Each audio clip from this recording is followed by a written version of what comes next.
Olá a todos, cá estamos nós novamente em Troia para realizar pelo quarto ano consecutivo o troféu Troia Resort na classe monotipo RS1. Apesar das previsões de vento serem fracas, o vento manteve-se entre os 12 e os 15 nós, o que foi bom, uma vez que deu para nós todos planarmos e divertirmos bastante. Para esta regata adotámos um circuito em triângulo que faz com que os atletas tenham que fazer outros tipos de variações, como bolinas e largos. A linha de largada é definida entre as bandeiras que estão em terra e o barco da Comissão de Regatas. Para se dar início à regata, são dados dois sinais preparatórios, um aos 2 minutos e um ao 1 minuto. Após a largada, os atletas deverão cumprir um percurso triangular definido por boias em que deverão dar 2 voltas rondado por estribordo. A linha de chegada é definida entre a boia 3 e o barco da Comissão de Regata. Vamos então acompanhar a final de ouro, em que começa neste preciso momento a contagem decrescente para os 2 minutos da largada. Agora na imagem temos a listagem dos atletas que vão participar e o número de vela que lhes está atribuída. Neste momento, e como já faltam menos de 2 minutos, eles devem se colocar da melhor forma para fazerem a melhor largada possível. E, claro, uns estarão em terra, outros já estarão dentro d'água. No entanto, o que eles vão fazer é tentarem pôr-se o mais perto possível, de forma a quando for a largada, estarem o mais bem colocados em função dos seus adversários.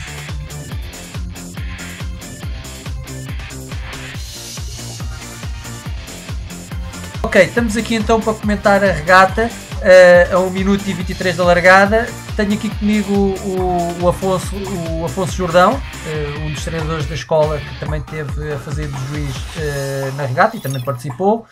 E o Pedro Corte Moura, bem-vindos. Olá. Ora bem, portanto, estamos aqui neste momento a baixar a bandeira, faltam 60 segundos. Pedro, onde é que andavas, pá? Eu vejo aqui o Vitautas, mas não te vejo a ti. Eu estava a morder o vento. Não, estava a acabar de sair de terra. O toque foi dado 2 minutos, eu ainda estava em terra e tive que acelerar um bocadinho a saída para o mar. Mas neste momento estou um bocadinho mais à direita, ainda não se vê no vídeo, mas estava-me a posicionar para largar para fora, ou seja, sem muras. Portanto, não me interessava muito vir para este lado do campo de regatas. O Vitautas aqui estava-se a preparar para largar com muras, portanto esta era a posição certa para estar. E como eu optei por outra estratégia, fiquei mais dentro no campo. Pois é, ele aqui vai arrancar juntinho ao barco, quando da largada vai arrancar juntinho ao barco e vamos ver, não é? Ele sai com prioridade na largada, certo? Exatamente, ele sai com prioridade, eu tinha que ter isso em consideração, porque e tive que o deixar passar à minha frente primeiro, mas eu estava a contar que ao ir para fora, a corrente neste momento já estava vazante, tinha acabado de trocar, e um pouco mais fora havia mais vento. Pronto, neste momento largaram, vê-se o Vitautas ali a bombear. Exatamente, e vê-se o Pedro também já a vir para cá. Exato, já passei atrás dele, vê-se perfeitamente que ele ia muito mais à frente quando passou, e passei por trás, aqui já estou a contar com um pouco mais vento e a corrente da vazante a me favorecer. Pedro, qual foi a tua estratégia para vir para o lado de cá? Que fatores é que... Foi exatamente isso. Eu só gostava era de ter-me posicionado mais dentro na linha de largada, ou seja, mais junto à praia, para poder ter mais um ângulo e talvez conseguir passá-lo mesmo sem muras pela frente na largada. Olha, uma coisa que nós reparámos ali é que a embarcação, o barco de apoio, já estava virado, em vez de estar aproado ao vento, já estava com a popa virada contra o vento e ele estava fundeado pela proa, o que indica que ali a corrente já estava ao contrário, portanto já estava contra o vento. Infelizmente o vento começou a cair e pronto, e neste caso nota-se até na água que o vento está fraco. Não é, Pedro?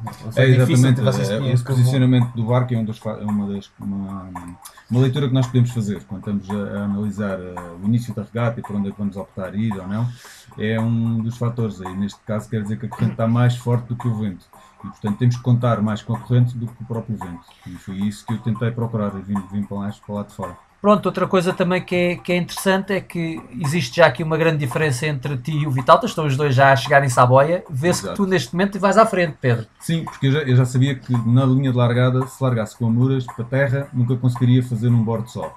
E portanto, e foi o que lhe aconteceu, ele teve que fazer 2 viragens de bordo, agora aqui junto à boia. Não só não perde tempo em cada viragem, como sendo muito próximas uma da outra em termos de resistência física do cardio, faz subir muito, dá um pico muito grande, quando são duas viragens uma em cima da outra. É uma coisa que nós temos que gerir, porque depois é um cansaço acumulado, não é? Claro. E é mais difícil depois progredir na regata. Aliás, o que eu noto, nota-se aqui uma grande diferença entre vocês os dois e o resto do pelotão que vai lá atrás, uma distância brutal, não tem capacidade de preparação física para bombear, além da técnica também. Claro. E isto é uma das grandes características deste tipo de regatas, deste tipo de classes com patilhão, a RS1, a RSX, a Raceboard, que faz com que se foque muito também no atleta, não é, Pedro? Sim, exato. Eu procuro ter uma boa preparação física, porque estas classes que permitem bombear e que nem sempre a prancha vai planar, como é o caso neste momento, que a gente baixou. Nós nas regatas eliminatórias fizemos estas pernas a planar, mas quando não há vento suficiente temos mesmo de bombear, porque não há outra forma de fazer a prancha andar rápido. Não sei, julgo que agora o Vitautas mexeu no patilhão. Não, deve ter recolhido agora o patilhão para a viragem. O Vitautas fez o bordo quase todo com o patilhão metido para baixo e o Pedro com o patilhão recolhido. Não. E agora no fim tu tinhas o patilhão recolhido. Eu já não me lembro bem ao certo, mas porque aqui nós tínhamos a questão da corrente, nós até fizemos um arco muito para a esquerda. Eu também estava a defender, estava a tentar que ele não fosse para Barlavento, ele está sempre a tentar se posicionar a Barlavento, é uma estratégia para tentar passar o adversário que vai à frente. E eu tenho que jogar não só com a linha que tenho que correr para a boia, fazer a linha do percurso mais curto, e ele tem que ir defendendo, tentando subir ligeiramente o suficiente para que ele não sinta que tem mais vantagem em ir mais a Barlavento. Portanto, é ali um jogo que nós vamos sempre orçando, arribando, temos que ir sempre controlando um ao outro, ele vai tentando atacar, eu vou defendendo. Neste caso, porque vou à frente, não é? Se fosse ao contrário. Ele está a tentar retirar o vento da vela. Exatamente, estava mesmo aqui no extremes. E está quase a conseguir. Aqui orçamos um bocadinho mais, como podemos ver, e o aqui já estava a tentar baixar o patilhão, que não estava a conseguir, porque estávamos a aproximar da boia. Aqui paraste sim, ficaste sem vento completamente. Exato, não sei, porque tive aquele timing de tentar baixar o patilhão, precisava de ter mais pressão na vela. É uma das técnicas que nós usamos quando está vento fraco, mesmo em variações folgadas, para conseguir ter mais tração, podemos chamar assim, vai lá, que é pôr a potência na água.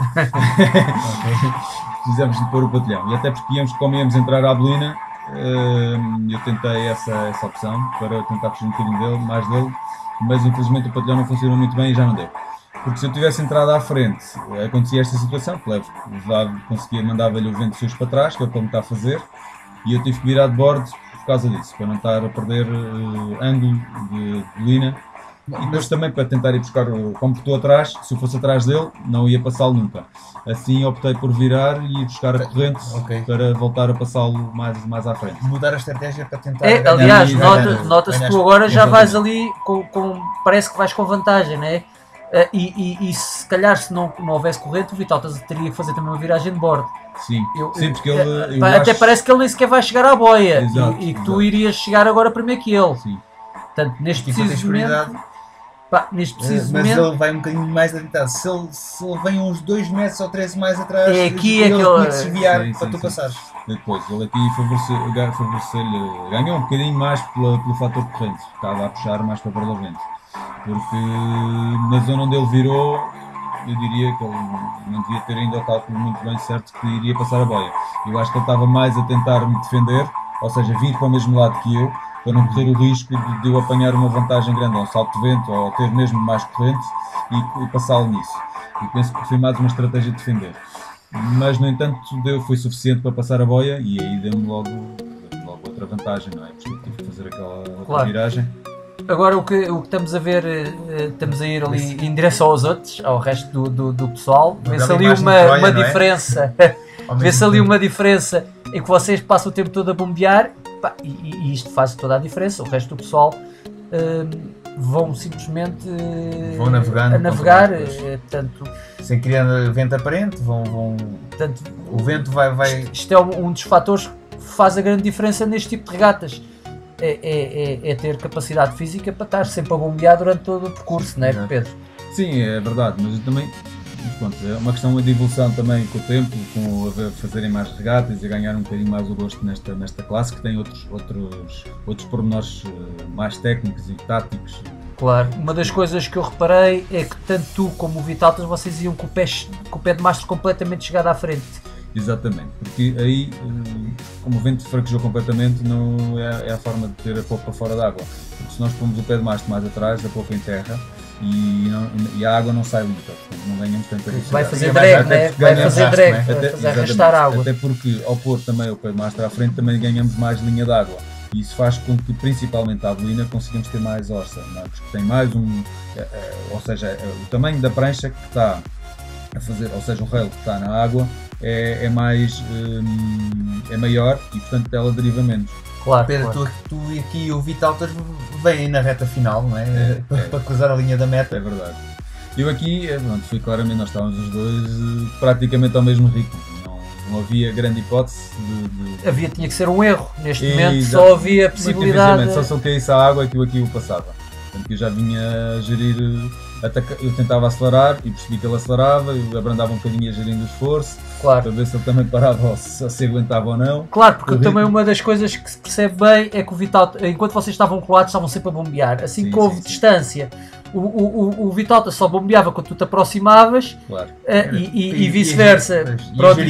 E tu, quando vias que ele não estava a bombear, tentavas bombear para ver se o apanhavas. Exatamente. Epá, pronto, é também um jogo psicológico. Claro, claro. Nesta altura é um jogo psicológico, já não é muito mais.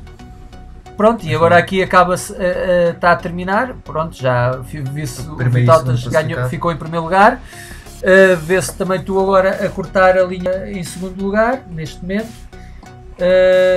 pronto, e foi assim que se fez mais uma regata, e agora vê o resto do pelotão lá atrás. Bem, e assim foi mais uma final, epá, pronto, aqui em Troia, vê-se agora o... Portanto, o pelotão, o resto do pessoal a começar a passar a linha da meta. Vemos claramente dois grupos ali, cada um ao seu nível, né? Uns mais atrás, outros mais à frente, mas a lutarem, claro, para se ficarem à frente uns dos outros, claro. Claro. Aliás, eu vejo três grupos, 3 mais 2. Portanto... Alguém não quer ficar em óbvio. Mas os dois últimos também estão ali pegados, também parece bastante competitivos. Sim. Pá, eu acho que este tipo de cursos é giro. Para já não houve grande confusão nas boias. Obrigou o pessoal a puxar mais pela cabeça. Portanto, ajuda a evoluir. Em termos de estratégia, aquilo que tu estiveste a dizer, a questão de contar com a corrente, a forma de se largar para a direita ou para a esquerda, ou seja, morar por estibordo ou por bombordo. Exatamente. E isto faz toda a diferença, porque às vezes pode estar a vento mais de um lado do que do outro. E depois é muito mais competitivo. Essa questão de largar para um lado ou largar para o outro, há muitos fatores que influenciam. Neste caso havia a questão da corrente, era claramente um fator favorável. Portanto, ir para a direita do campo de regatas era o que se tinha que fazer. Pois. Não havia grande estratégia. Mas há outras questões a ver, o alinhamento que a linha tem em relação ao vento, pode ter mais ângulo, o ângulo pode ser mais favorável do lado direito, do lado esquerdo. Há outras coisas também para ser. Uma das coisas que eu por acaso optei, normalmente as regatas são feitas ao contrário. Eu fiz desta forma para manter a largada e a chegada junto à terra. Porque normalmente tem outro impacto, nós fazemos a ida às boias pelo outro lado, ou seja, se fosse bem feito, a linha de largada e de chegada iria estar tanto mais afastada da terra.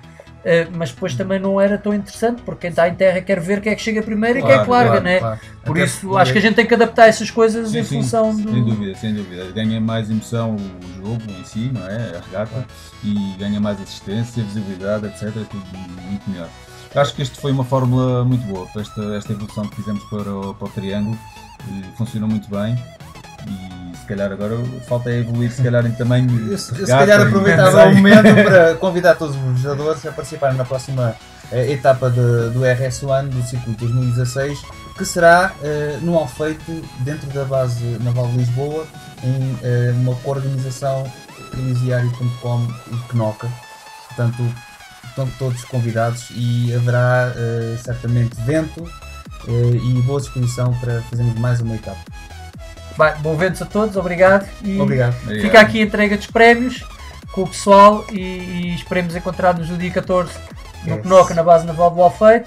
E ainda depois também no dia 21 em Oeiras, a primeira vez que a RS1 vai a Oeiras, acaba também por estar integrado nos eventos do Dia da Marinha e com o apoio do portanto, da Marina do Oeiras, com o Tiago Marcelino, o grande Tiago Marcelino que lá está e que foi quem pôs estas regatas em Troia.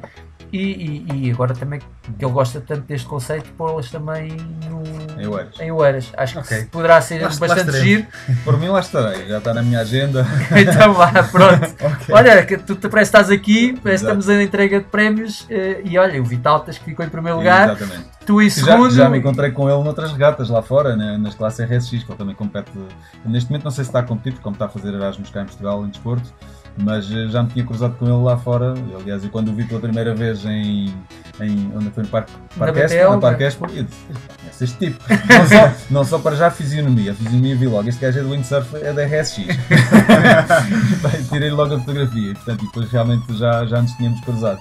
Ok, então vá, até à próxima. Obrigado. Bons ventos para todos.